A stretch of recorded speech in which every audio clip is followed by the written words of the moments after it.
Budget தமிழகத்தில் பட்டி தொட்டி எல்லாம் எடுத்து செல்வதற்காக பாரதிய ஜனதா கட்சியினுடைய மேலே அண்ணே எப்படியா சரி ரைட் ரைட் நன்றி அண்ணே. தமிழகத்திலே பட்டி தொட்டி எல்லாம் எடுத்து செல்வதற்காக திருவான்மையூரிலிருந்து முதல் பொதுக்கூட்டம் என்று ஆரம்பிக்கப்பட்டு தமிழகத்தில் அடுத்த ஒரு மாத காலத்தில் எல்லா மாவட்டத்திலும் எல்லா தாலூக்கிலும் கூட இது போன்ற கூட்டம் நடைபெற இருக்கிறது. அந்த முதல் கூட்டத்திற்கு இங்கே பங்கேற்றுக் கொண்டிருக்கக்கூடிய எல்லா அன்பு சொந்தங்களுக்கும் கூட இந்த நேரத்தில் என்னுடைய நெஞ்சார்ந்த நன்றிகளை தெரிவித்துக் கொள்கின்றேன். காரணம், இந்த காலத்தில் பொதுக்கூட்டத்திற்கெல்லாம் யாரும் வர்றதில்லைங்க. இல்லை திமுக மாதிரி பஸ் வச்சு கூட்டிகிட்டு வந்தால் வருவாங்க. முதலமைச்சர் அவர்கள் மதுரையில் அரிட்டாப்பட்டிக்கு போகிறாங்க. அது முதலமைச்சருக்கு பாராட்டு விழா. ஏன்னா அவருக்கும் அந்த டங்ஸ்டன் திட்டத்துக்கும் எந்த சம்பந்தம் இல்லை. அவரே அவருக்கு ஒரு பாராட்டு விழா நடத்தி அரிட்டாப்பட்டிக்கு போகிறாங்க. 92 அரசு பேருந்தில் ஒருத்தருக்கு 300 ரூபா கொடுத்து வந்து உட்கார வச்சிருக்கிறாங்க. தமிழகத்தில் இதையெல்லாம் பார்க்கும் பொழுது பாரதிய ஜனதா கட்சியினுடைய கூட்டம் மட்டும் வித்தியாசமாக இருக்கும். நம்முடைய தொண்டர்கள் அவர்களாக ஒரு ஈடுபாட்டோடு இந்த நாட்டின் மீது நம்முடைய மாநிலத்தின் மீது இருக்கக்கூடிய பற்றோடு பங்கேற்கக்கூடிய ஒரு பொதுக்கூட்டம் பாரதிய ஜனதா கட்சியினுடைய கூட்டம் மட்டும்தான். அதற்காக உங்களுக்கு நன்றி சொல்ற காரணம், ஜனநாயகத்தின் மீது மக்கள் நம்பிக்கை வைக்க வேண்டும் என்றால் இது போன்ற பொதுக்கூட்டம் தன்னெழுச்சியாக நடைபெற வேண்டும். அதுபோன்ற ஒரு பொதுக்கூட்டம் இன்று திருவான்மையூரில் நடந்து கொண்டிருக்கிறது. அது வருகின்ற அடுத்த ஒரு மாத காலத்தில் தமிழகம் முழுவதும் அது செல்ல இருக்குதுங்க ஐயா. பெரியோர்களே, தாய்மார்களே, இது ஒரு சாதாரண மேடை இல்லைங்க. நான் பலமுறை நம்முடைய மூத்த தலைவி முன்னாள் ஆளுநர் அக்காவை பார்க்கும் பொழுது பலமுறை நானே யோசிப்பேங்க. என்ன யோசிப்பேன்னா, ஒருவேளை இவர்கள் ராஜினாமா கடிதம் கொடுக்காம இருந்தாங்கன்னா, லோக்சபா தேர்தலுக்கு முன்பு ராஜினாமா கடிதம் கொடுக்காம இருந்தாங்கன்னா, இன்னைக்கு ஆளுநராக 2 மாநிலத்தில் இருந்தாங்க, அதே 2 மாநிலத்தில் இருந்திருக்கலாம், அல்லது இந்தியாவினுடைய பெரிய மாநிலத்திற்கு மாற்றப்பட்டு இருப்பாங்க. இந்த பட்ஜெட்டை எல்லாம் சரியா நிர்வாகம் பண்றாங்கறான்னு கவனிக்க வேண்டிய பொறுப்பில் அக்கா இருந்திருக்க வேண்டியவர் இன்னைக்கு நம்முடைய தொண்டர்களோடு மண்ணோடு புழுதியோடு வியர்வையோடு ரத்தத்தோடு களத்திலே நின்று இதுதான் எனக்கு பிடிக்கும், தமிழகத்திலே பாரதிய ஜனதா கட்சி ஆட்சிக்கு வருவதுதான் என்னுடைய ஒரு தொண்டனாக உழைப்பாக நான் அதை பார்க்கின்றேன் என்பதற்காக நம்மோடு நின்று கொண்டிருக்கின்றார். பலமுறை நான் யோசிப்பேன், பதவியெல்லாம் விட்டுவிட்டு இங்கே வந்திருக்கின்றார், இன்னைக்கு இங்கே பேசினாங்க, ஆண்டவன் வருகின்ற ஆண்டில் நிச்சயமாக ஒரு நாள், இன்னைக்கு எப்படி நிர்மலா சீதாராமன் அவர்கள் 8 முறை அந்த பட்ஜெட்டை தாக்கல் செய்தாங்கன்னு நாம பேசுனது போல ஒரு நாள் அக்காவும் ஒரு பெரிய உயரிடத்தில் நிச்சயமாக இருப்பார் என்கின்ற முழு நம்பிக்கை இருக்கு. அன்னைக்கு பட்ஜெட்டை பற்றி விளக்குவதை விட இந்த பட்ஜெட்டை சரியா போடுறாங்களா, சரியா மக்கள்கிட்ட கொண்டு போய் சேர்த்துறாங்களான்னு பாதுகாக்கக்கூடிய பணி எல்லாம் வல்ல இறைவன் அக்கா அவர்களுக்கு அளிக்கட்டும் என்று இந்த நேரத்தில் ஆண்டவனை நான் விரும்பி வேண்டி கேட்டுக்கொள்கின்றேன். அதே போல நம்முடைய மேடையில் இருக்கக்கூடிய மூத்த தலைவர்கள், மாநிலத்தினுடைய துணைத் தலைவராக இருக்கக்கூடிய அண்ணன் VP துரைசாமி அவர்கள், கூட்டம் நடப்பதற்கு முக்கிய காரணமாக இருக்கக்கூடிய அண்ணன் கரு நாகராஜன் அவர்கள், மாநிலத்தினுடைய துணைத் தலைவராக பட்ஜெட் வந்த நாளிலிருந்து டிவியில், ஆங்கில செய்தி டிவியில், நம்முடைய தமிழ் சேனலில் தொடர்ந்து பேசி கொண்டிருக்கக்கூடிய அருமை அண்ணன் நாராயண திருப்பதி அவர்கள், மேடை மீது இருக்கக்கூடிய மாநிலத்தினுடைய துணைத் தலைவர் கடுமையான உழைப்பாளி அண்ணன் டால்பின் ஸ்ரீதர் அவர்கள், தரவுகளோடு திராவிட முன்னேற்ற கழகத்தை தோலுறுத்தி காட்டுக் கொண்டிருக்கக்கூடிய மாநிலத்தினுடைய இளம் செயலராக இருக்கக்கூடிய அருமை தம்பி FG சூர்யா அவர்கள், மாநிலத்தினுடைய செயலராக இருக்கக்கூடிய கடுமையான உழைப்பாளி அக்கா பிரமீளா சம்பத் அவர்கள், ஒரு செய்தியை நுணுக்கமாக எடுத்து சென்று அதை எப்படி மக்களிடம் சேர்க்க வேண்டும் என்பதை முழுமையாக புரிந்திருக்கக்கூடிய நம்முடைய அண்ணன் ANS பிரசாத் அவர்கள், மாமன்ற உறுப்பினராக இருந்து மக்களுக்கு தொடர்ந்து பணி ஒரு நாளும் பணி செய்யக்கூடிய அண்ணன் லியோ சுந்தரம் அவர்கள், மேடையின் மீது இருக்கக்கூடிய மற்றும் 2 நம்முடைய மாநில செயலாளர்கள் கடுமையான உழைப்பாளிகள் அக்கா சுமதி வெங்கடேசன் அவர்கள், மேடையின் மீது இருக்கக்கூடிய நம்முடைய OBC அணியினுடைய மாநில தலைவர் அண்ணன் சாய் சுரேஷ் அவர்கள், மீனவர் அணியினுடைய மாநில தலைவர் அண்ணன் MC முனுசாமி அவர்கள், விளையாட்டு மற்றும் திறன் மேம்பாட்டு பிரிவினுடைய தலைவர், பட்ஜெட்டை பற்றி பேசிவிட்டு அமர்ந்திருக்கக்கூடிய அருமை சகோதரர் அமர் பிரசாத் ரெட்டி அவர்கள், நம்முடைய அற்புதமான மாவட்ட தலைவர்களாக மேடையின் மீது வீற்றிருக்கக்கூடிய அருமை சகோதரர்கள் குமார் அவர்கள், சஞ்சீவ் அவர்கள், சகோதரி லதா அவர்கள், அருமை சகோதரர் கிரி அவர்கள், அருமை சகோதரர் பாஸ்கர் அவர்கள், அருமை சகோதரர் பாலாஜி அவர்கள், அருமை சகோதரர் நாகராஜ் அவர்கள், இந்த மண்டலினுடைய ஆற்றல் மிகுந்த தலைவராக இருக்கக்கூடிய அருமை சகோதரர் பாலு அவர்கள், கிளை தலைவராக மேடையின் மீது வந்து நம்முடைய அன்பு பரிசாக ஒரு பொன்னாடையை பெற்றுக்கொண்டு அழுகின்ற தன்னுடைய குழந்தையை வைத்துக்கொண்டு கை குழந்தையை வைத்துக்கொண்டு கட்சி பணி செய்யக்கூடிய அற்புதமான நம்முடைய கிளை தலைவர் அருமை சகோதரி யுவராணி அவர்கள், பாரதிய ஜனதா கட்சியினுடைய அலுவலக செயலாளர் சந்திரன் அவர்கள், முக்கியமாக நம்முடைய மீடியா நண்பர்களை இங்கே அழைத்து வந்து பாரதிய ஜனதா கட்சியினுடைய எல்லா செய்திகளும் கூட பட்டி தொட்டி எல்லாம் செல்வதற்கு காரணமாக இருக்கக்கூடிய அருமை சகோதரர் ரங்கராயல் அவர்கள், முக்கியமாக இந்த நிகழ்ச்சி நடப்பதற்கு ஒரு பெரிய காரணமாக இருந்து இந்த இடத்துல நிகழ்ச்சி நடத்தப்பட வேண்டும். காரணம், இதே இடத்துல பல ஆண்டுகளுக்கு முன்பு காங்கிரஸ் பேரியக்கத்திலே கோலோச்சி ஒரு தலைவர், சென்னையினுடைய மேயராக இருந்தவர், இதே இடத்துல தன்னுடைய ஆதரவாளர்களோடு பாரதிய ஜனதா கட்சியில் இணைந்து இன்னைக்கு பாரதிய ஜனதா கட்சியினுடைய வளர்ச்சிக்கு கடுமையாக உழைக்கக்கூடிய நம்முடைய அற்புதமான மாநிலத்தினுடைய செயலாளர் அருமை அண்ணன் கரத்திய தியாகராஜன் அவர்களுக்கு இந்த நேரத்தில் என்னுடைய நெஞ்சார்ந்த நன்றிகளை தெரிவித்து, மற்றும் ஒரு மாநிலத்தினுடைய துணைத் தலைவர் அண்ணன் ஏஜி சம்பத் அவர்கள் மேடையின் மீது இருக்கின்றார்கள், அவருக்கும் என்னுடைய வாழ்த்துக்களையும் வணக்கங்களையும் இந்த நேரத்தில் தெரிவித்துக் கொள்கின்றேன். அருமை சொந்தங்களே, இன்னைக்கு பட்ஜெட் விலக்க பொதுக்கூட்டம் தமிழகத்தில் போட வேண்டிய கட்டாயமும் நிர்பந்தமும் நமக்கு இருக்குங்க ஐயா. ஒரு பட்ஜெட்டும் தொலைக்காட்சியில் வருது, அடுத்த நாள் செய்தித்தாளில் வருது, நம்ம எல்லோருக்கும் தெரியும். ஆனால் நம்முடைய முதலமைச்சர் ஐயா மு.க. ஸ்டாலின் அவர்கள் அவர் போடுற பட்ஜெட்டு விலக்கு உரை பொதுக்கூட்டத்துக்கு எங்கேயும் போனது கிடையாது. ஆனால் மத்திய அரசு போடுற பட்ஜெட்டுக்கு கிளம்பி போவார் பேசுறதுக்கு. இந்த அநியாயத்தை பார்த்துருக்கிறீங்களா? அவர் ஆட்சிக்கு வந்து 4 ஆண்டுகளாக பட்ஜெட் போட்டிருக்காரு. எங்கேயாவது போய் இதுதான் திமுகவினுடைய பட்ஜெட்டுன்னு எங்கேயும் பேச. திருவள்ளூரில் சில நாட்களுக்கு முன்பு சென்று மத்திய அரசு போட்டிருக்கக்கூடிய பட்ஜெட் சரியில்லை, தமிழகத்திற்கு எதிரான பட்ஜெட் இது பீகார் பட்ஜெட்டு, இது ஏழை எளிய மக்களுக்கு எதிரான பட்ஜெட் அப்படின்னு பேசிட்டு வந்து அமர்ந்திருக்கின்றார். அதிலேயே நமக்கு தெரிகிறது, எப்போ ஒரு முதலமைச்சர் அவர் போடுற பட்ஜெட்டை போய் பேசாம மத்திய அரசு போடக்கூடிய பட்ஜெட்டை குறை சொல்லுகின்றாரோ அது ஒரு சிறப்பான பட்ஜெட் என்பது அவர் எப்ப திருவள்ளூருக்கு போனாரோ அப்பவே நமக்கு தெரியுது. அதுவும் இன்னைக்கு நடந்து கொண்டிருப்பது சாதாரண ஒரு ஆட்சி இல்லைங்க. உலக நாடுகள் எல்லாம் திரும்பி பார்க்கக்கூடிய அற்புதமான ஆட்சி. எங்கே சென்றாலும் கூட மிகப்பெரிய மரியாதையோடு வலம் வந்து கொண்டிருக்கக்கூடிய பாரத பிரதமர் நரேந்திர மோடி அவருடைய ஆட்சி. அது பிரான்ஸாக இருக்கட்டும், அமெரிக்காவுக்கு போறாங்க நாளைக்கு, அமெரிக்காவாக இருக்கட்டும், எங்கே சென்றாலும் கூட இன்னைக்கு உலகத்தில் ஒரு தலைவனுக்கு எல்லா இடத்திலும் மிகப்பெரிய மரியாதை இருக்கக்கூடிய மனிதர் நரேந்திர மோடி அவர்கள். சாதாரணமாக கிடைக்கலைங்க. உழைப்பில், அவர் மீது நீங்கள் வைத்திருக்கக்கூடிய நம்பிக்கையில், ஒரு பட்ஜெட்டும் அளித்த பிறகு பட்ஜெட்டை போட்டுட்டோம் போயிட்டோங்கிறது கிடையாதுங்க.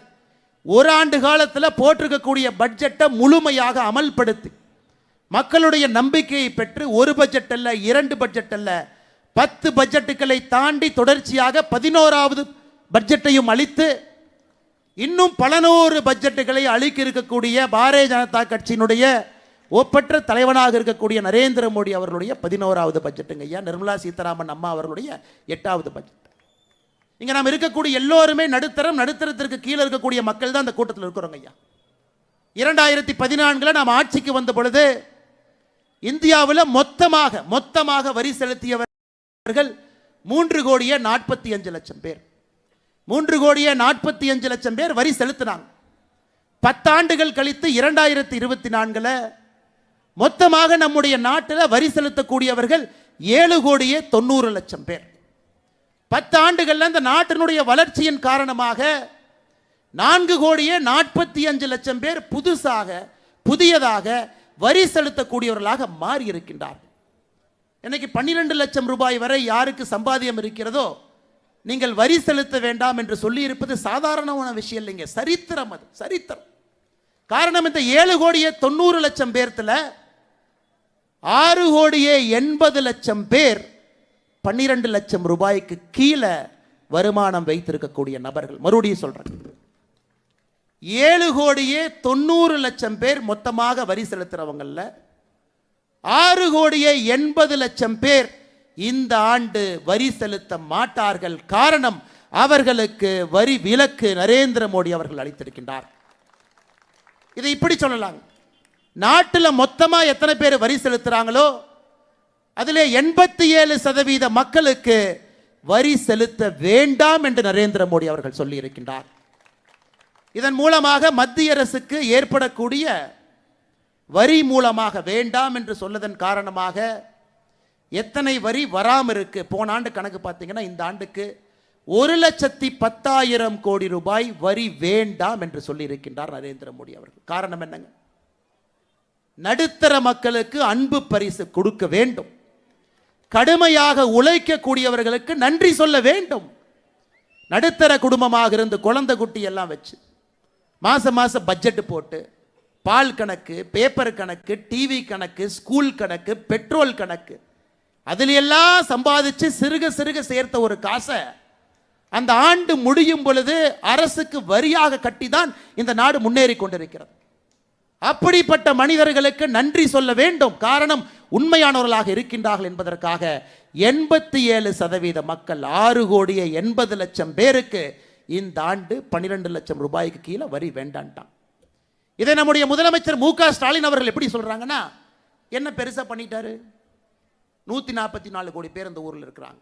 இந்த நாட்டில் 2% மக்களுக்கு வரி இது கொடுத்துருக்கிறாங்க, வரி கட்ட வேண்டாம். இது சாதனையா அப்படிங்கிறார் முதலமைச்சர் அவர்களே. நீங்கள் வீட்டில் போய் கடைக்கு போய் பால் பாக்கெட்டு வாங்கினா உங்களுக்கு அவங்க கஷ்டம் தெரியும், நியூஸ் பேப்பர் வாங்கினா கஷ்டம் தெரியும். நீங்கள் டிஃபெண்டர் காரில் மகன் நடத்தக்கூடிய மிகப்பெரிய நிறுவனம், கோடி கோடியாக சம்பாதனை இருக்கக்கூடிய முதலமைச்சர் அவர்களுக்கு நடுத்தர மக்களுடைய வலி எப்படி தெரியும்? முதலமைச்சர் மு க ஸ்டாலின் ஐயா அவர்களே, ஒரே வார்த்தையில் கொச்சப்படுத்திட்டு போயிட்டீங்க. ஒரே வார்த்தையில் 2% மக்கள் பயனடைகின்றார்கள் என்று சொல்வதை விட வரி செலுத்தக்கூடியவர்கள் 87% மக்கள் பயனடைகின்றார்கள். இது நடுத்தர மக்களுக்கு கிடைத்திருக்கக்கூடிய மிகப்பெரிய பரிசு. இன்னைக்கு தமிழ்நாட்டில் எத்தனை பேர் பயனடைஞ்சிருக்கிறாங்க? இன்னும் முழுமையாக நம்மிடம் அந்த நம்பர் இல்லை அப்படின்னா கூடங்க, குறைந்தபட்சம் 60 லட்சம் பேர் தமிழ்நாட்டில் மட்டுமே, குறைந்தபட்சம் 60 லட்சம் பேர். 60 லட்சம் பேருக்கு மேல இந்த ஆண்டு மத்திய அரசு 12 லட்சம் ரூபாய் வரை வரி செலுத்த வேண்டாம் என்று சொன்னதன் காரணமாக குறைந்தபட்சம் 60 லட்சம் பேர் பயனடைஞ்சிருக்கிறாங்க.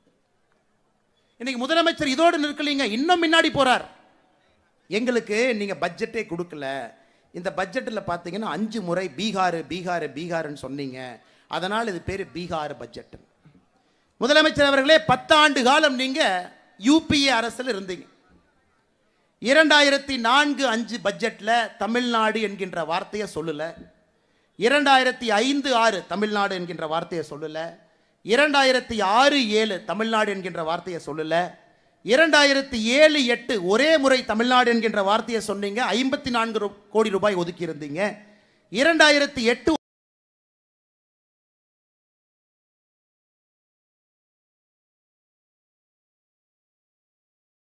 ஒரு முறை தமிழ்நாடு என்கின்ற வார்த்தையை பயன்படுத்தினீங்க, 300 கோடி. 2011-12 தமிழ்நாடு என்கின்ற வார்த்தையை சொல்லல, 2012-13 தமிழ்நாடு என்கின்ற வார்த்தையை சொல்லல. மொத்தமாக 10 ஆண்டுகள்ல 5 முறை பட்ஜெட்ல தமிழ்நாடு என்கின்ற வார்த்தை.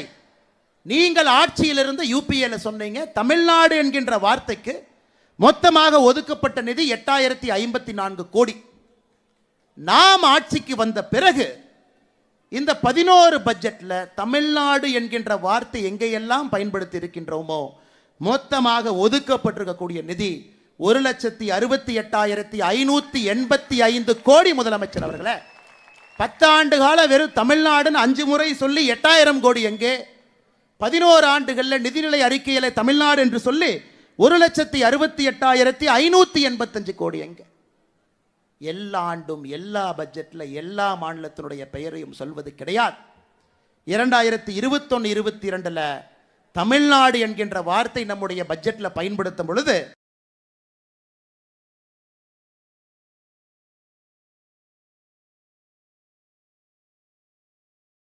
$1,66,000 கோடி தமிழகத்திற்கு மட்டும் கொடுப்பாங்க, சில இடத்துல கொடுப்பாங்க.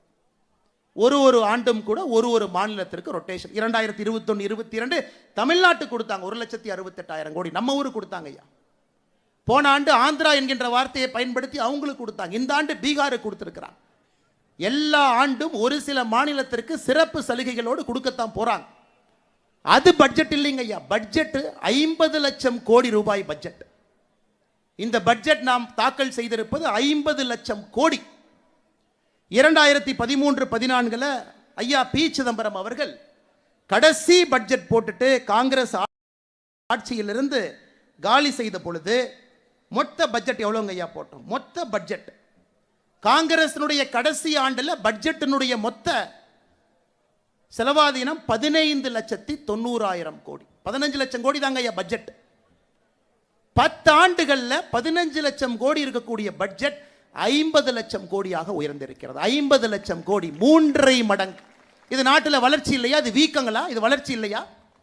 15 லட்சம் கோடி ரூபாய்க்கு பட்ஜெட் போட்ட ஒரு நாடு 50 லட்சம் கோடி ரூபாய்க்கு பட்ஜெட் போட்டு. அது மட்டும் இல்லைங்க ஐயா, 2013-14 காங்கிரசினுடைய கடைசி ஆண்டு ஒரு இந்தியனுடைய சராசரி வருமானம் 86,000 ரூபாய்.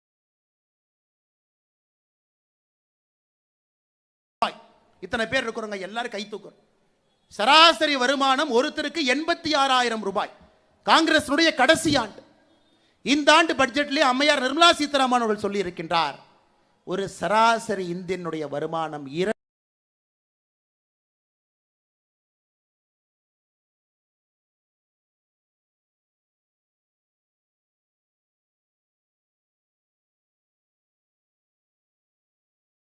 2,20,000 ரூபாய் இதற்காக உயர்த்தி இருக்கின்றோம். அதுவும் 2.5 மடங்கு. வீட்டுக்கு வெளியே வாங்க, சிவப்பு கம்பளத்துக்கு வெளியே வாங்க,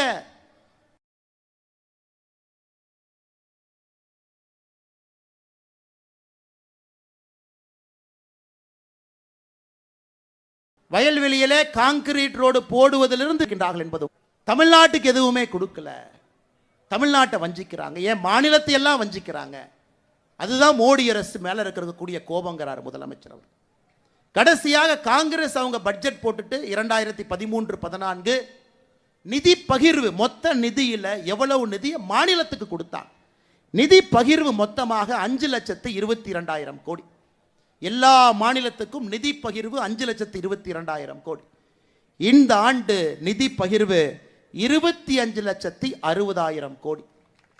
5 மடங்கு மாநிலத்திற்கு வரக்கூடிய நிதி பகிர்வு அதிகரிச்சிருக்கு இல்லைங்களா? 5 மடங்கு. 10 ஆண்டுகள், 75 ஆண்டுகள் சுதந்திரத்திற்கு பிறகு 5 லட்சம் கோடி கொடுத்தீங்க மாநிலத்திற்கு, எல்லா மாநிலத்துக்கும் சேர்த்து. 10 ஆண்டுகள்ல 25 லட்சம் கோடி ரூபாய் மத்திய அரசு நிதியை பகிர்ந்து எல்லா மாநிலத்துக்கும் கொடுத்து. ஏன் பொய் சொல்றீங்க? எதற்காக மேடை போட்டு மைக்கு கட்டி எதற்காக முதலமைச்சர் அவர்களை பொய் பேசுறீங்க? நீங்க மட்டும் பொய் பேசல, சுத்தி இருக்கக்கூடிய அமைச்சர்கள் எல்லாம் போட்டி போட்டு பொய் சொல்றாங்க. அதையெல்லாம் நான் பட்டியலிட்டு காட்டுறேங்க, என்னென்ன பொய் நீங்க சொல்லியிருக்கிறீங்க. எந்த இடத்துல எல்லாம் முதலமைச்சர் அவர்கள் தரம் தாழ்ந்து பொய் சொல்லியிருக்கிறார். ஒரு முதலமைச்சருடைய பதவிக்கு அது அழகா? சத்திய பிரமாணம் செய்து அரசியலமைப்பு சட்டத்தின்பால் நம்பிக்கை வைத்து ஆட்சியில் இருக்கக்கூடிய முதலமைச்சர் பொய்யான தரவுகளை கொடுக்கலாங்களா? அதையெல்லாம் அடுத்த 10 நிமிஷம் நான் சொல்றேங்க. நிதி பகிர்வு உயர்ந்திருக்கிறது, பட்ஜெட் மொத்தமாக உயர்ந்திருக்கிறது, ஒரு தனி மனிதனுடைய வருமானம் உயர்ந்திருக்கிறது, நாடு உயர்ந்திருக்கிறது. இதுல மோடி அவர்கள் 87% நடுத்தர மக்களுக்கு நீங்க வரியே கட்ட வேண்டாம், நான் பார்த்துக் கொள்கின்றேன் இந்த நாட்டை. யோசிச்சு பாரு, 90 லட்சம் பேர் வரி கட்டி இந்த நாட்டை நடத்துறாங்க. யோசிச்சு பாரு. அது முதலமைச்சர் அவர்களே நன்றா புரிஞ்சுக்குங்க. 144 கோடி பேர் மக்கள் இருக்கக்கூடிய தாய் திரு இந்திய நாட்டில் 90 லட்சம் பேர் தான் இன்னைக்கு வரி கட்டுறாங்க. அது சந்தோஷம் தான், நமக்கு போதும். மிச்சவங்க வரி கட்டவில்லை என்றாலும் கூட எப்படி இந்த நாட்டை நடத்த வேண்டும், நடத்த முடியும் என்பதை மோடி அவர்கள் காட்டிக் கொண்டிருக்கின்றார். அதை நீங்க போய் பாருங்க. அதை பார்த்துட்டு பாடம் எடுத்துக்கொண்டு தமிழகத்திற்கு வாங்க. நீங்க போடுற பட்ஜெட்டையும் மக்கள்கிட்ட சொல்லுங்க. பட்ஜெட் இல்லைங்கய்யா, தமிழ்நாடு என்கின்ற வார்த்தை இல்ல. ஆனா தமிழ்நாட்டுக்கு எவ்வளவு கொடுத்திருக்கிறாங்க. இந்த ஆண்டை விட்டுருங்க ஐயா, இந்த ஆண்டு நான் பேசவே விரும்புகிறேன். 2021, 22, 23, 24 4 ஆண்டுகள் எடுத்துக்கலாம். நீங்க ஆட்சிக்கு 21 வந்தீங்க. நீங்க 4 ஆண்டுகள்ல வந்த பிறகு பெருசா எதுவும் பேசலைங்க ஐயா. மத்திய அரசினுடைய டாப் 10 திட்டங்கள், முதல் 10 திட்டங்கள் 4 ஆண்டுகள்ல எவ்வளவு பணம் வந்திருக்குன்னு மட்டும் பாருங்க. 100 நாள் வேலை வாய்ப்பு திட்டம் முழுவதுமாக மத்திய அரசு கொடுக்கின்ற பணம் 4 ஆண்டுகள்ல 38,641 கோடி. விவசாய கௌரவ நிதி PM கிசான் 4 ஆண்டுகள்ல 6,209 கோடி. சமகிரக சிக்ஷா இப்ப பிரச்சனை ஆகிட்டு இருக்கு, அதை நம்ம பின்னாடி பேசுறேங்க ஐயா, 5,880 கோடி. குழந்தைகளுடைய ஊட்டச்சத்தை உறுதி செய்யக்கூடிய திட்டம் போஷன் அபியான் 2796 கோடி. சுகாதாரத்தை மேம்படுத்த உட்கமைப்பு நிதி 5753 கோடி. முதியோர் பென்ஷன் முழுவதும் மத்திய அரசு கொடுக்குறாங்க ஐயா 2480 கோடி. வீடு வீட்டு குடிநீர் ஜல்ஜீவன் திட்டம் 5899 கோடி. கிராமப்புற மோடி வீடு 3087 கோடி. இந்த முதல் 10 திட்டத்தை மட்டும் நீங்க கூட்டி கழிச்சு பாருங்க ஐயா. இன்னைக்கு தமிழ்நாட்டில் சாலைகள், தேசிய நெடுஞ்சாலைகள் நடந்து கொண்டிருக்கக்கூடிய திட்டங்கள் மட்டுமே இன்னைக்கு தமிழ்நாட்டில் தேசிய நெடுஞ்சாலைகள் திட்டத்தில் மட்டும் நடந்து கொண்டிருக்கக்கூடிய பணி 46,617 கோடி. டிஃபெண்டரில் ஜொங்கின்னு போறீங்களே, யார் ரோடு போடுறா? ஜொங்கின்னு துரைமுருகன் அண்ணன் பொன்முடி அண்ணன் போட்டி போட்டு பின்னாடி சீட்டில் உட்கார வச்சுட்டு ஜொங்கின்னு போறீங்களே, அந்த ரோடு யார் போடுறாங்க? 46,000 கோடி ரூபாய் மத்திய அரசு இன்னைக்கு தமிழ்நாட்டில் தேசிய நெடுஞ்சாலைகளுடைய திட்டம் மட்டும் நடந்து கொண்டிருக்கிறது. கூட்டி கழிச்சு எப்படி நீங்க கணக்கு பார்த்தால் விமான நிலையம், துறைமுகம், தேசிய நெடுஞ்சாலை, கிராமப்புற ஏழை மக்களுக்கு கொடுக்கக்கூடிய வீட்டிலிருந்து 100 நாள் வேலைவாய்ப்பு திட்டத்திலிருந்து அனைத்தையும் மோடி அவர்கள் நேரடியாக கொடுக்கிறாங்க. அதுவும் நீங்க இடையில தடுத்து கொடுக்கிறாங்க. உங்களை பொறுத்தவரை என்ன, மாநில அரசுக்கு நேரடியாக வரக்கூடிய நிதி மட்டும்தான் கணக்கு. அதை நம்ம ஆங்கிலத்தில் என்ன சொல்றாங்க ஐயா, டிவல்யூஷனுங்கிறோம், கிராண்ட்டுங்கிறோம். மத்திய அரசு நேரடியாக மாநில அரசுக்கு அந்த பணத்தை அனுப்புறாங்க. இந்த பணத்தை அனுப்பிட்டு நீங்க என்ன வேணுமோ செலவு பண்ணிக்கணும். அது தமிழகத்திற்கு கடந்த 4 ஆண்டுகளில் மட்டுமே டெவல்யூஷனாக 1,73,000 கோடி, கிராண்டாக 91,000 கோடி, மொத்தமாக 2,64,000 கோடி பணமா உங்களுக்கு வந்திருக்கு. இன்னைக்கு முதலமைச்சருக்கு இதான் பிரச்சனை. அது எப்படி 100 நாள் வேலைவாய்ப்பு திட்டத்துக்கு நீங்க கொடுக்கலாம்? அது எங்ககிட்ட கொடுங்க, நாங்க கொடுப்போம். அது எப்படி மோடி வீடு கட்டுற திட்டத்துக்கு நீங்க கொடுக்கலாம்? எங்ககிட்ட கொடுங்க, நாங்க கொடுப்போம். நேரடியாக உங்களுக்கு வரக்கூடிய பணத்தை மட்டும் கணக்கு போட்டு இவ்வளவு வரி கொடுக்கிறோம், இவ்வளவு வரி திருப்பி கொடுக்குறீங்க. இத்தனை வேலைகள் மோடி செய்கிறார். ரோடு போடுறார், விமான நிலையம் கட்டுறார், துறைமுகம் கட்டுறார், வீடு கட்டி கொடுக்கிறார், வீட்டுக்கு தண்ணீர் குழாயிலே கொண்டு வந்து கொடுக்கிறார். இது எல்லாம் தமிழக மக்களுடைய வரி பணம் திரும்ப நமக்கு வருதுங்க ஐயா. கொடுப்பது எல்லாம் திரும்ப வருது. சிலது நேரடியாக மாநில அரசுக்கு வருது, சிலது மத்திய அரசு திட்டங்கள் மூலமாக வருது. ஆனா வருது. இதையெல்லாம் தாண்டி பாருங்க, மத்திய அரசு நம்ம வட்டி கடன் நடத்துறோமா?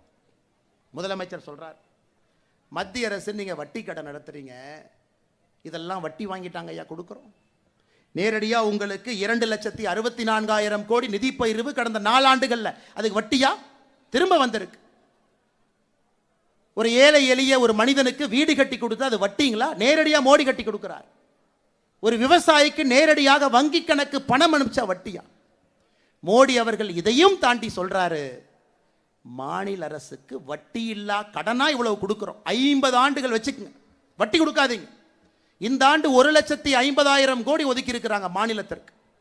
இதையும் தாண்டி உங்களுடைய உள்கட்டமைப்பு வசதிக்கு இந்த பணத்தை எடுத்துக்கங்க, இது மத்திய அரசுடைய பணம், நாங்க உங்களுக்கு கொடுக்கிறோம், வட்டியே கொடுக்காதீங்க, 50 வருஷம் கழிச்சு அசலை திருப்பி கொடுங்க, உட்கட்டமைப்பை மேம்படுத்துங்க என்பதற்காக கொடுக்கக்கூடிய பணத்தை என்ன சொல்றாருன்னா, மத்திய அரசு வட்டி கடை நடத்துறாங்க. அதனால்தான் நான் சொன்னேன், முதலமைச்சர் அவர்களே ஒரு மாநிலத்தை பொய் பிரச்சாரம் மேடையிலே பொய் பேச ஆரம்பித்தால் எப்படிங்க ஐயா நாம உண்மை பேசி மக்கள்கிட்ட அதை எடுத்துட்டு போறது? முதலமைச்சரே பேசுறார், வேற யார் பேசினா கூட பரவாயில்ல. அதனாலதான் முதலமைச்சர் சொல்வதையே திரும்ப அவருக்கு சொல்றேன், ஐயா பொய் சொன்னாலும் பொருந்து சொல்லுங்க போக்கித்த பசங்களே. அவருக்கு மரியாதை கொடுத்து அன்போடு சொல்லுகின்றேன், பொய் சொன்னாலும் கொஞ்சம் பொருந்து சொல்லுங்க ஐயா. மைக் இருக்கு, வாய் இருக்கு என்பதற்காக எது உங்களுக்கு வந்தாலும் தயவு செஞ்சு சொல்லாது.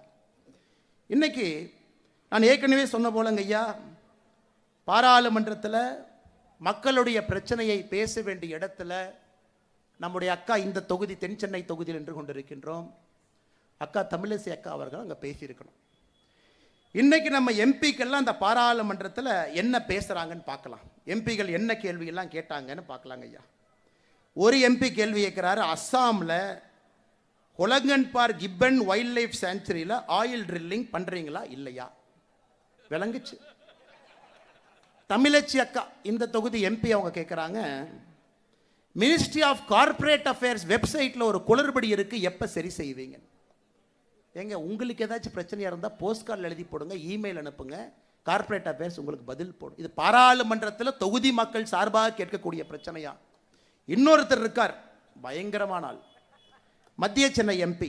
அவர் கேள்வி பாருங்க, இந்த பட்ஜெட்டில் யூரோப்பியன் யூனியன் கொண்டு வந்த கார்பன் பார்டர் அட்ஜஸ்ட்மெண்ட் மெக்கானிசத்தை இந்தியா எதிர்ப்பதன் எதிரொலி என்ன? Cosmic energy coupled with atomic energy in the evolution of mankind with the program of Java. இது அண்ணா விவேக் அவர்கள் ஒரு கடைக்கு போறார், புக் வாங்க போறார். அங்க ஒரு சகோதரி இருக்கிறாங்க. இந்த சகோதரி எப்படியாச்சும் இம்ப்ரெஸ் பண்ணணும் அப்படின்னு கடைக்காரன்ட்ட போய் கேட்கிறார். Cosmic energy coupled with atomic energy in the evolution of mankind by the program of Java அப்படின்னு சொல்லுங்க. தயாநிதி மாறன் அவருடைய பாராளுமன்ற கேள்வி இதைவிட மோசமா இருக்கு. தொகுதி பிரச்சனையை கேளுங்கன்னா ஒரு எம்பியும் போட்டி போட்டு பாராளுமன்றத்தில் கேள்வி கேட்டு, இதை தாண்டி இன்னொன்று கேட்டிருக்காரு தயாநிதி மாறன். எப்படியா நீ நான் வந்திருக்கிறேன், எப்படி நீ சமஸ்கிருதத்தில் மொழிபெயர்ப்பு செய்யலாம் பாராளுமன்றத்தில்? நான் விடவே மாட்டேன், நீ எப்படி சமஸ்கிருதத்தில் மொழிபெயர்ப்பு பண்ணலாம்? அதற்கு பாராளுமன்றத்தினுடைய ஸ்பீக்கர் ஐயா சொல்கிறாங்க, ஐயா இங்கே பாருங்க, 10 மொழியில் மொழிபெயர்ப்பு இருக்குது, நம்முடைய தாய்மொழி தமிழ் உட்பட. இன்னைக்கு புதுசாக 5 மொழியை அறிமுகப்படுத்துகிறோம், அதிலும் மொழிபெயர்ப்பு வரப்போகுது. பாராளுமன்றத்தில் நேற்றிலிருந்து 15 மொழியில் மொழிபெயர்ப்பு. புதிதாக அறிமுகப்படுத்திய மொழி என்னன்னா போடோ, டோக்ரி, மணிப்பூரி, உருது, சமஸ்கிருதம். இந்த 5 மொழி புதுசாக 10ஓட. உன்னை வரைக்கும் சொல்றாரு, எப்படி நீ சமஸ்கிருதத்தில் மொழிபெயர்க்கலாம்? ஏன்னா நீ கும்முடி பூண்டியை தாண்டினாவே வடக்கு தெற்கு தெரியாது, அங்கே போய் உட்கார்ந்துருக்கிறான். அங்கே பாராளுமன்றத்தில் 543 எம்பியில் 39 பேர்த்த கழிச்சா யாருக்கும் தமிழ் தெரியாது, அவன் கேட்குறான் அதை உட்காந்து. ஏன்னா உனக்கு சமஸ்கிருதம் தெரியலனா கம்முன்னு உட்கார வேண்டியதானே, தெரிஞ்சவன் அதை கேட்க போகிறான். டோக்ரி தெரியாதா, தெரிஞ்சவன் கேட்க போகிறான். எதற்காக கம்பு சுத்தணும்? இன்னைக்கு அண்ணன் தயாநிதி மாறன் அவர்களே, உங்களுக்கு நான் ஒன்று சொல்கிறேன். தமிழ் மொழின்னு ஆட்டம் போடுறீங்களே, இந்த ஆண்டு ஏசர் சர்வே, ஒரு ஆண்டும் கூட ஏசர் என்கின்ற நிறுவனம் மக்களுடைய குறிப்பாக மாணவர்களுடைய திறன் எந்த அளவுக்கு இருக்கு அப்படின்னு செக் பண்றாங்க. இந்த ஆண்டு ரிப்போர்ட், 3ஆம் வகுப்பு படிக்கக்கூடிய அரசு பள்ளி மாணவர்கள்ல 87% மாணவர்களுக்கு 2ஆம் வகுப்பில் இருக்கக்கூடிய தமிழ் எழுத்துக்களை படிக்கக்கூடிய திறன் இல்லை. 3ஆம் வகுப்பு படிக்கக்கூடிய தமிழ் மாணவ செல்வங்களுக்கு 2ஆம் வகுப்பு தமிழ் மொழி திறன் 87% இல்லை. 5ஆம் வகுப்பு படிக்கக்கூடிய மாணவ செல்வங்களுக்கு 2ஆம் வகுப்பு தமிழ் 63% மக்களுக்கு படிக்க தெரியவில்லை. 8ஆம் வகுப்புல படிக்கக்கூடிய அரசு பள்ளி மாணவ செல்வங்களுக்கு 38% மக்களுக்கு 2ஆம் வகுப்பு தமிழ் படிக்க தெரியல. இங்க தமிழ் படிக்கிற வேலையை செய்ய, அங்க போய் சமஸ்கிருதம் பேசுறையன் தடுக்கிற. நம்ம ஊர்ல நம்முடைய மாணவ செல்வங்கள் தாய்மொழியிலே பின்தங்க ஆரம்பித்திருக்கின்றார்கள். இந்த வருஷம் ஏசர் ரிப்போர்ட் சொல்லுது. ஏசர் ரிப்போர்ட்டோட வேற எந்த ரிப்போர்ட் இல்லைங்க ஐயா, ஒரே ரிப்போர்ட், அதான் ஹையஸ்ட் ரிப்போர்ட். அதை பாருங்க, அதை போய் முதலமைச்சர்கிட்ட சொல்லுங்க. தாய்மொழி திறனை ஊக்குவிப்பதற்கு முயற்சி எடுங்க. வெட்கமா இல்லையா உங்களுக்கு? ஆட்சியில் இருக்கிறீங்க, தமிழ் மொழியை சொல்லி அரசியல் பண்றீங்க, வெட்கப்பட வேண்டும். இந்தியாவில் மொத்தமாக 18 சமஸ்கிருத பல்கலைக்கழகம் இருக்கு. நாம கட்டலீங்க ஐயா, கட்டிட்டாங்க, வேண்டும் என்று இருக்கிறது. தமிழ் பல்கலைக்கழகம் ஒன்றே இருக்கு. யாராவது உங்களைய தமிழ் பல்கலைக்கழகம் 10 கட்ட வேண்டாம் என்று சொன்னோமா? அதுவும் புரட்சி தலைவர் எம்ஜிஆர் ஐயா கட்டின தஞ்சாவூர் தமிழ் பல்கலைக்கழகம் ஒன்றே. கர்நாடகாவில் போய் தமிழ் பல்கலைக்கழகம் கட்ட வேண்டாம் என்று யாராச்சும் சொன்னாங்களா? அல்லது பீகார், ஒரிசால போய் ஒரு தமிழ் பல்கலைக்கழகத்தை ஆரம்பிப்போம், அங்க தமிழ் சொல்லி கொடுப்போம், நிதி கொடுங்க. மத்திய அரசு கிட்ட மத்திய அரசு எவ்வளவு நிதி கொடுக்கணுமோ அதை நாங்க வாங்கிட்டு வர்றோம். இந்தியாவில் எல்லா இடத்திலும் தமிழ் மொழியை கொண்டு செல்ல வேண்டும் என்றால் எல்லா இடத்துலையும் ஆரம்பிக்கலாம். அதற்கு உங்களுக்கு வக்கில்ல, துப்பில்ல. பாராளுமன்றத்தில் cosmic energy coupled with atomic energy மாதிரி கேள்வியை கேட்டுட்டு சமஸ்கிருதத்தை எதுக்கியா சொல்லி கொடுத்தேன்னு கேட்குறேன். இதெல்லாம் நடந்துட்டு இருக்க இன்னொருத்தர் அறிக்கை கொடுக்கிறாரு, சில்ட்ரன்ஸ் விங் அப்படின்னு. ஆல்ரெடியே இவ்வளவு பஞ்சாயத்து போயிட்டு இருக்கு. ஒருத்தர் சில்ட்ரன்ஸ் விங்குங்கிறார். நான் கேட்டேன், எதுக்கு நான் சில்ட்ரன்ஸ் விங்குன்னு போட்டிருக்காங்க? ஆனால் கட்சியில் இருக்கிற குழந்தை பசங்க தான், அதுக்காக சில்ட்ரன்ஸ் விங்குன்னு வச்சிருக்கிறாங்க. பாரு, இதெல்லாம் தமிழகத்தில் நடந்து கொண்டிருக்கிறது, எல்லா மக்கள் பார்த்து கொண்டிருக்கின்றார்கள். ஒரு புதிதாக கட்சி ஆரம்பிக்கக்கூடிய தலைவர் ஒருத்தர் சொல்றாரு, இந்த பட்ஜெட்டை பார்த்தேன், வழக்கம் போல மத்திய அரசு தமிழக மக்களை வஞ்சிச்சிருக்கிறாங்க. ஒரு புதிதாக கட்சி ஆரம்பிச்ச தலைவர் சொல்றார், ஏன்னா ஜிஎஸ்டி குறைப்பு பத்தி இந்த பட்ஜெட்ல ஒன்றையுமே காணாமே. அண்ணே அதுக்கு ஜிஎஸ்டி கவுன்சில் மீட்டிங்னே, அது பட்ஜெட்னே, யாராவது தயவு செஞ்சு கூட 2 பேர்த்த உட்கார வச்சு சரியா சொல்லி கொடுக்க சொல்லுனே. ஜிஎஸ்டி கவுன்சில் மீட்டிங் என்ன, பட்ஜெட் என்ன, இரண்டும் வேறு. இவங்கெல்லாம் தமிழகத்தில் மாற்றத்தை கொடுக்க போறேன்னு கிளம்பி வந்திருக்கிறாங்க. மாற்றத்தை கொடுக்க போற சில்ட்ரன்ஸ் விங்கு, ஜிஎஸ்டி ஏயா பட்ஜெட்ல குறைக்கல, இவங்க ஒரு பக்கம். இன்னொரு பக்கம் நம்முடைய முதலமைச்சரை போன்றவர்கள் பச்சை பொய்ய பேசுறாங்க. பச்சை பொய். சமகிரக சிக்ஷா நிதிங்க ஐயா, எல்லா இடத்திலும் குறிப்பாக எண்ணையும் எழுத்தையும் ஊக்குவிக்க மத்திய அரசு கொடுக்கக்கூடிய பணம். இவங்க தான் லெட்டர் எழுதுனாங்க மார்ச் 15ஆம் தேதி போன ஆண்டு மத்திய அரசுக்கு, தமிழகத்தில் பிஎம் ஸ்ரீ பள்ளி எங்களுக்கு வேண்டும், எங்களுக்கு தயவு செஞ்சு கொடுங்க அப்படின்னு தமிழ்நாட்டினுடைய தலைமைச் செயலாளர் கடிதம் எழுதுறார். மாநில அரசு ஒப்புதல் கொடுத்துட்டாங்க. பிஎம் ஸ்ரீ பள்ளி 14,000 பள்ளிகள் நம்முடைய பிரதமர் அவர்கள் கொண்டு வர்றாங்க. தமிழ்நாட்டுக்கு கொஞ்சம் கொடுங்க. இன்னைக்கு சொல்றாங்க எங்களுக்கு பிஎம் ஸ்ரீ வேண்டாம். போன ஆண்டு அவங்க கடிதம் எழுதுறாங்களா இல்லையா? மாநிலத்தினுடைய தலைமைச் செயலாளர் அவரே கையெடுத்து, அவரே பெண்ணெடுத்து, அவரே கையெழுத்து போடுவாரா முதலமைச்சரை கேட்காம? இந்த ஆண்டு அரசியல் செய்கின்றார்கள். தமிழகத்திற்கு ஒடுக்கப்பட வேண்டிய நிதி மடைமாற்றம் செய்து குஜராத்துக்கும் உத்தரப்பிரதேசுக்கும் அனுப்பிட்டாங்க. இதைத்தான் நான் சொல்லுகின்றேன். முதலமைச்சர் அவர்கள் பொய்யெல்லாம் சொல்ல ஆரம்பிச்சு அடுத்த கட்டத்துக்கு போயிட்டாங்க. இந்த ஆண்டு குஜராத்துக்கு சமகிரக சிக்ஷாலே ஒதுக்கப்பட்டிருக்கக்கூடிய நிதி 1598 கோடி. முதல் தவணையாக 510 கோடி கொடுத்திருக்காங்க. உத்தரப்பிரதேசத்துக்கு ஒதுக்கப்பட்ட நிதி 6971 கோடி. முதல் கட்டமாக 344 கோடி கொடுத்திருக்காங்க. தமிழகத்திற்கு முதல் கட்ட நிதி வர இருக்கிறது. முதல் கட்ட 2 மாநிலத்துக்கு கொடுத்துட்டீங்க, தமிழ்நாட்டுக்கு முதல் கட்ட கொடுக்கல. அப்ப எனக்கு நீங்க சொன்ன எல்லா நிதியும் அவங்களுக்கு அனுப்பிட்டீங்கன்னு சொல்றது பச்சை பொய் தானே? பொய் தானுங்க. நாம் தமிழகத்திற்கு நிதி கொடுக்க மாட்டோம் என்று எங்கேயும் சொல்லவில்லை. முதல் கட்டமாக அறிவித்த நிதி சில மாநிலத்திற்கு போயிருக்கு. சில மாநிலம் கேரளா, வெஸ்ட் பெங்கால், தமிழ்நாடு உட்பட சில மாநிலத்துக்கு வரல, வரும். முதலமைச்சர் இங்கோடு நிக்கல, பாசிச பாஜக அரசு. அதற்கு நாம பதில் சொன்னா முதலமைச்சர் சொல்றாரு, ஆளுநரும் இருக்கணுமா அண்ணாமலை இருக்கணுமா, 2 பேர் இருக்கணுமா? பாருங்களேன் அநியாயத்தை பாருங்க. ஒரு மனிதனுக்கு எப்ப வாய்க்கொழுப்பு அதிகமாகிறதோ அந்த மனிதனுடைய அழிவு ஆரம்பமாகிறது என்கிறது பொருள். வாய்க்கொழுப்பு அதிகமான இதெல்லாம் ஆணவத்தினுடைய உச்சம், ஆணவத்தினுடைய உச்சம். இன்னொரு கட்சியில யார் தலைவராக இருக்க வேண்டும் என்பதை இன்னொரு கட்சியில் இருக்கக்கூடிய ஒரு நபர் முடிவு பண்ணுவாங்க. ஏங்க உங்க கட்சியில தான் துண்டை போட்டு நீங்க உங்களுக்கு அப்புறம் பையன், அதுக்கப்புறம் இன்ப நிதி, அதுக்கப்புறம் என்னமோ நிதின்னு வச்சிருக்கிறீங்க. இந்த கட்சியை பொறுத்தவரை அண்ணாமலை தொடர்ச்சியாகலாம் இருக்க மாட்டான்.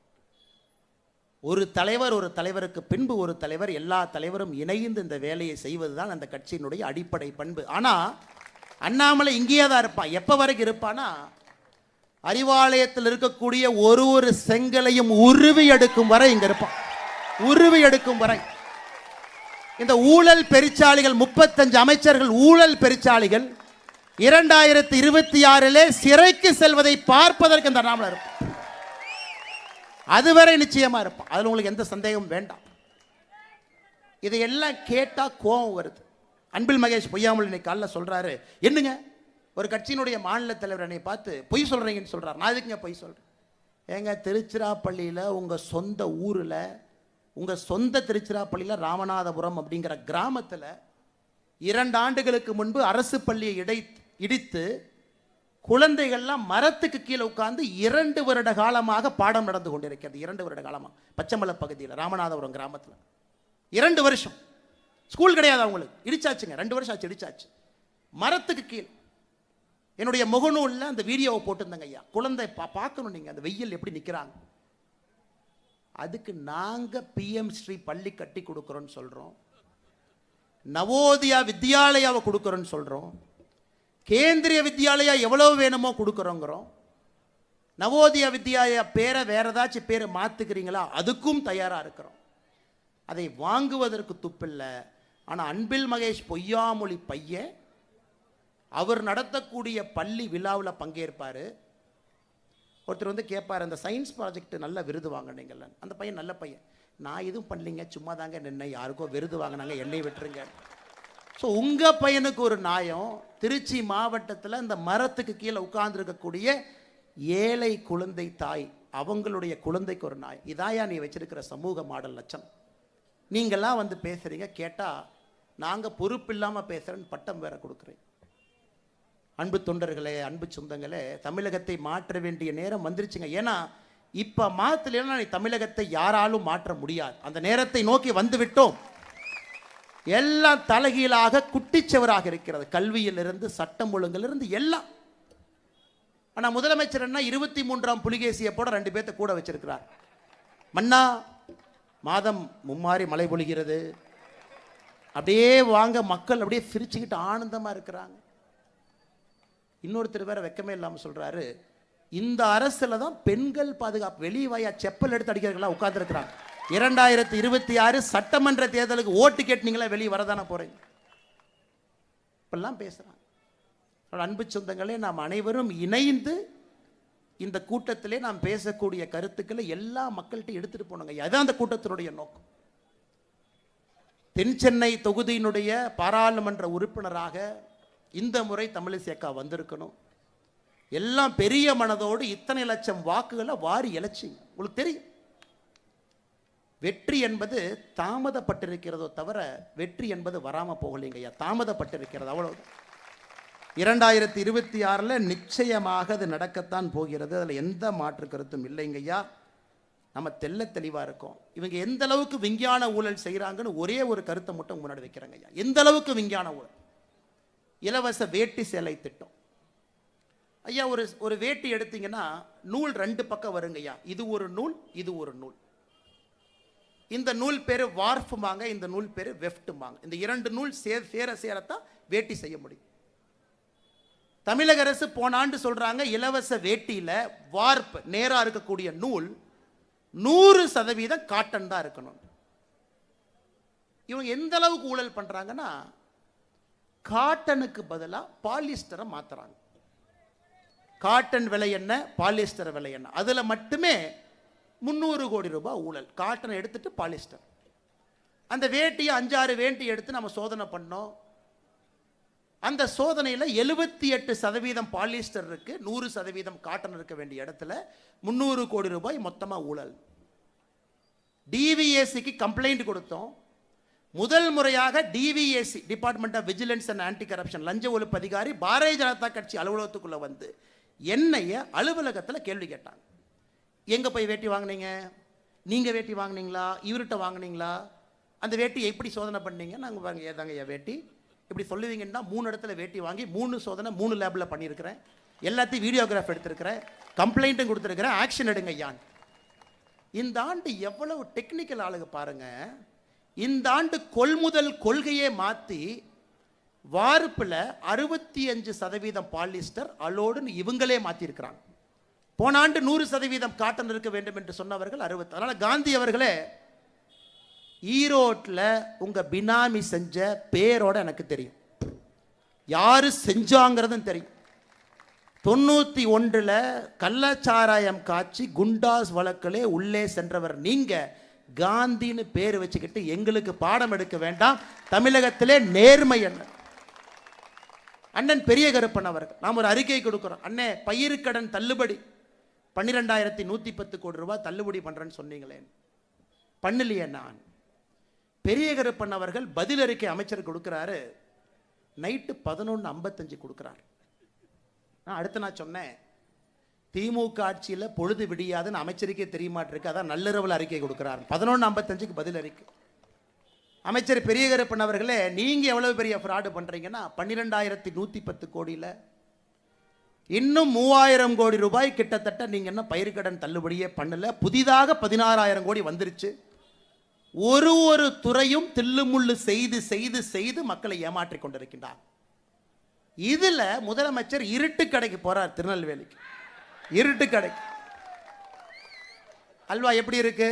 நல்லா இருக்கு. அந்த அல்வா கொடுக்குற அம்மாவோட முகத்தை பார்க்கணும். 3.5 வருஷமா உங்கள்கிட்ட அல்வா வாங்குறேன், ஒரு அல்வா தான் என்னால் கொடுக்க முடிஞ்சது. பயிர்க்கடன் அல்வா, கல்வி கடன் அல்வா, பெண்களுக்கு 1000 ரூபாய் கொடுப்போம் அல்வா, ஓய்வூதியம் உயர்வு அல்வா, தற்கால பணியில் இருந்தீங்கன்னா நிரந்தர பணி அல்வா, செவிலியருக்கு இது அல்வா, மொத்தமாக அல்வா கடை நடத்தி கொண்டிருக்கக்கூடிய முதலமைச்சர் அவர்கள் மத்திய அரசு நாம அல்வா கொடுக்குறோன்னு சொல்றீங்கன்னா உங்களுக்கு எவ்வளவு திராணி இருக்கும். அதனால் அன்பு முதலமைச்சர் அவர்களே, இன்னும் 1 வருஷம் உங்களுக்கு இருக்கு. 1 ஆண்டு காலம் சரியா எழுதி வச்சுக்கங்க, 365 நாள். எப்போ நீங்கள் மதுரைக்கு போய் ஜல்லிக்கட்டை பார்க்கும்போது மூர்த்தி அவரை பார்க்கணும். இன்ப நிதி கூட 4 நண்பர்கள் வந்திருக்கிறாங்க. இன்ப நிதிக்கு அந்த வியூ, அந்த மாடுக்கு அப்படியே தெரிய மாட்டேதாமா. உடனே அந்த மூர்த்தியோட ஒரு அம்மாவை பார்த்து, யாருமா இந்த அம்மா, நீ எதிரிமா அப்படி, அந்த அம்மா தான் கலெக்டருங்கிறாங்க. யாராக இருந்தால் நான் எந்திரி. இன்ப நிதி அவருக்கு தெரியாத ஒரு மாட்டை பார்த்து என்னையா நம்ம ஆட்சி நடத்துகிறோம். இது எல்லாம் தமிழகத்தில் மக்கள் பார்த்து கொண்டு இருக்கலாம். கலெக்டரம்மா அப்படியே சைலண்டாக எந்திரிச்சு அப்படி 2 சேர் தள்ளி உட்கார்றாங்க. மூர்த்தி சொல்கிறேன், எல்லாம் வாங்க வாங்க தம்பிகள்லாம் வாங்க, தம்பிகள்லாம் வந்து ஃபர்ஸ்ட் ரோல் உட்காந்துலாம் பாருங்கள். நீ போய் அப்படி மாட்டை பார்க்கலின்னா அந்த மாடு வெளியே வராது, அந்த மாடு ஜல்லிக்கட்டு பண்ணாது. பாருங்க, தள்ள விதி.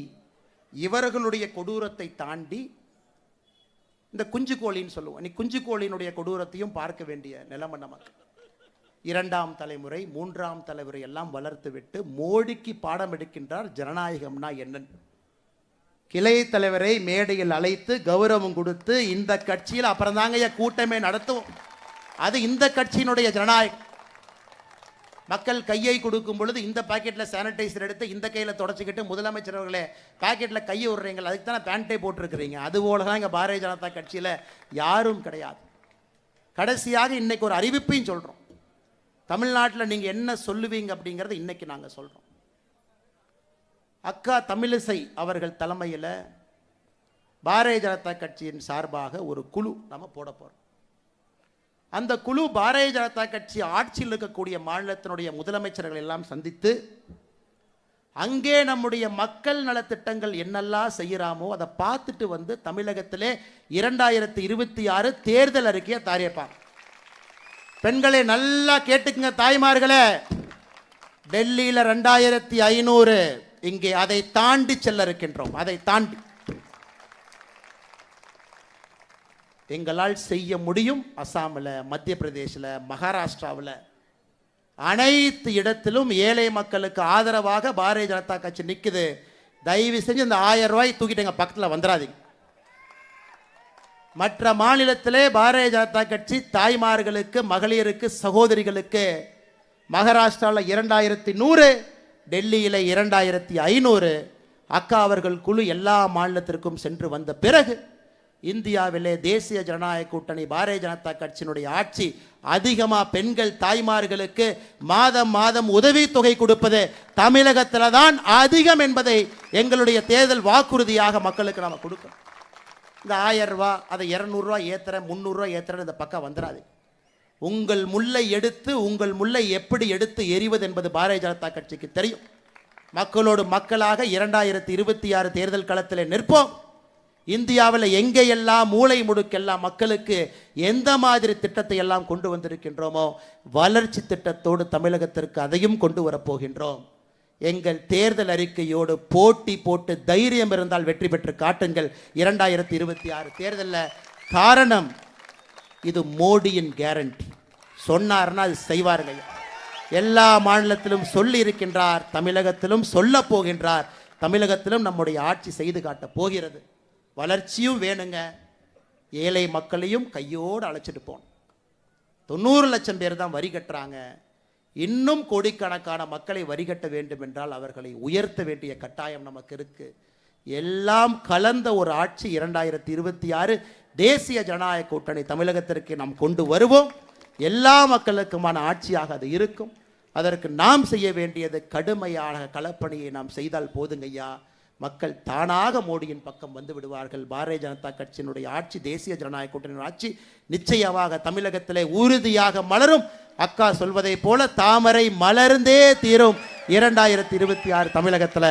பொறுமையாக இந்த நிகழ்வுக்கு வந்து கேட்டுக்கொண்டிருக்கக்கூடிய எல்லா அன்பு நண்பர்களுக்கு கூட என்னுடைய நெஞ்சார்ந்த நன்றிகளை, வணக்கங்களை தெரிவித்துக் கொள்கின்றேன். நன்றி, வணக்கம். பாரத் மாதா கி, பாரத் மாதா கி, பாரத் மாதா கி.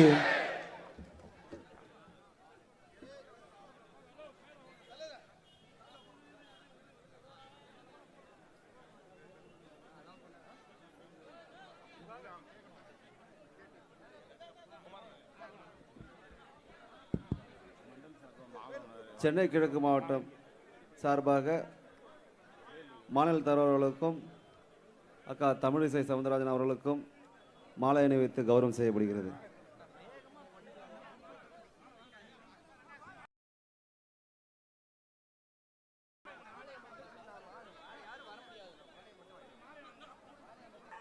வீரவேல் வீரவேல் வீரவேல்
செல்வா நாவில் நடவா செயலில் மறவா இந்தியம் போற்றும் தமிழின உறவா